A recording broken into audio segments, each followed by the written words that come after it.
All right. Hello, everyone, and welcome to experiment number 2. My name is Kevin Creekmore. I'm the owner of Molten Works Glass Studio in Woodinville. Now, today, our experiment is going to be using these plaster molds that you can get on Slumpies or other places, Bullseye, all kinds of stuff. And it's the ones that you cast into. So what I have here is a mushroom mold. So this episode will be casting it. Next one I'll actually be shaping it on the mold that goes with it. Now I have gone ahead and sprayed it with boron nitrite. I think that is the best release. When you're using these molds, it is key that every time you cast in one of these, you respray it. Now this isn't true of slumping, but it's a lot lower temperature. So remember, when you're casting into these, always recoat, okay? Because you'll avoid your glass sticking in the mold, as has happened to the best of us. So anyway, while I begin, I have my powders. I have some white, almond, clear, chocolate. I also have bits of clear pieces to fill. I have sunflower, I have red, I have black cherry and black. My sifters, my mask, of course, because I don't want to breathe in that glass. And away we go. Of course, feel free to comment any questions you have. If you want to see the firing schedules, these will all be available on Patreon, as will any help you need if you're doing these at home. Let us begin.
Just for fun.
All right, so a quick little recap of that. I laid down all of the powder that I want to show first. Now that's because this mold, it has texture in the bottom. I want that to be on the outside of the mushroom. So I laid down a little bit of yellow, red, black, all the colors that I really want to be prominent. I then added the almond, some chocolate, and some white, and then the clear, which the clear is the thicker fine frit. I'm using all oceanside glass, if you're wondering, System 96 for this. And then it's kind of a crapshoot from there, but I wanted to add some color and layer stuff in there, so I added the bigger chunk of clear for filler.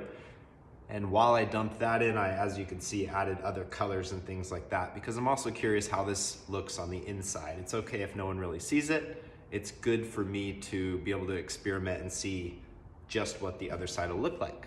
So next, we're gonna go ahead and put this in the kiln, fire away, and then we'll see the results.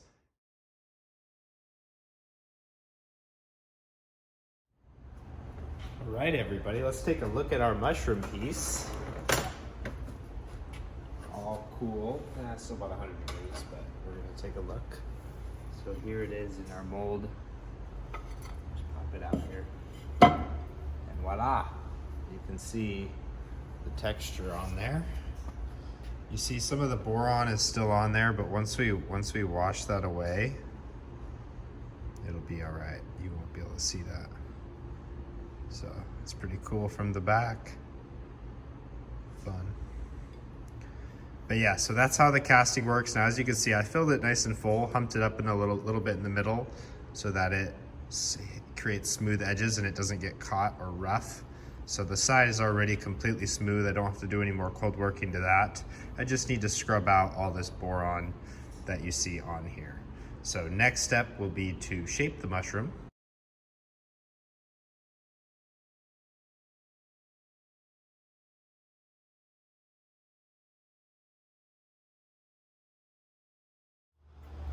All right, everyone, so welcome. Our mushroom base is done, as you can see here.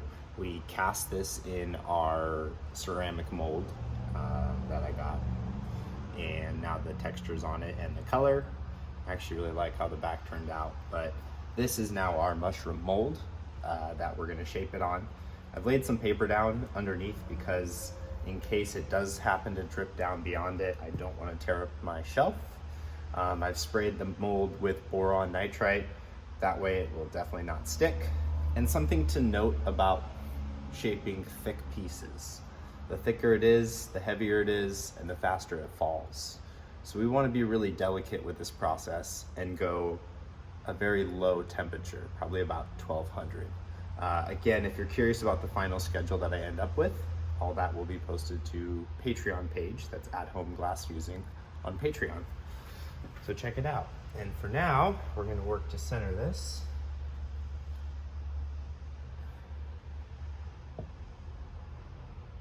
Very delicate balance for something like this.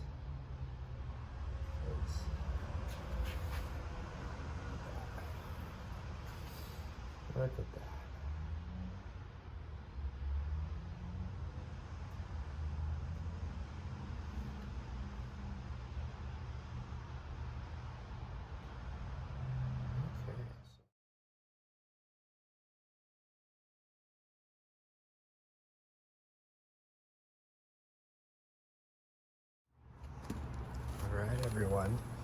Here's our finished mushroom after it's all been shaped. So you can see I'll pull it off the mold.